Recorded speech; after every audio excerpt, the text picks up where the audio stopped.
po yung ating unit ngayon. Ito po si Kuya Carl, ang mekaniko namin rito.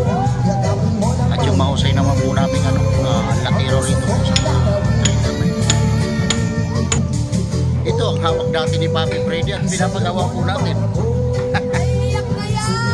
Papi Freddy.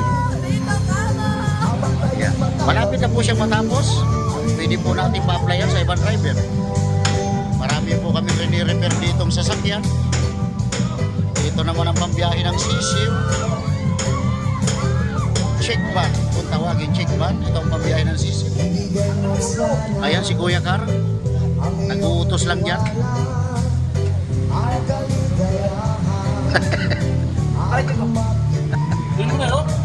O ito po yung check van. Gawin mo na.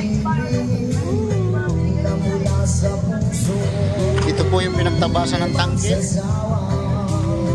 Galing rito. Ayan, pinaiksi po yan, pinaiksi.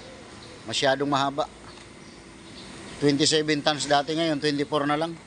Ang laki niyang tinabas na yan. Mga unit nating bago, tinggal lang muna sila. Ayan, pag may kakargahan, saka lang ang biyahe.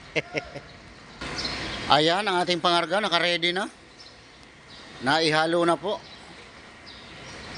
Ayan, pambiyahe ng farm layer. Kay Tatang Renzi, Nueva Ecija. Ayan, halo na yan. Mamaya kakarga na lang. Diyan sa unit na yan. Ito naman yung truck ni Tatang Renzi, pambiyahe ng Nueva Ecija mamaya. Tatang, pumunta ka na rito at itimbangin na yan. Ba, patay na yung ating production ngayon. Yam, asa na sila?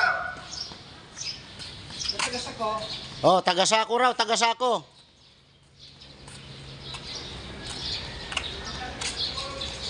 Ayun sila sa dulo. Yung mga tagasako raw.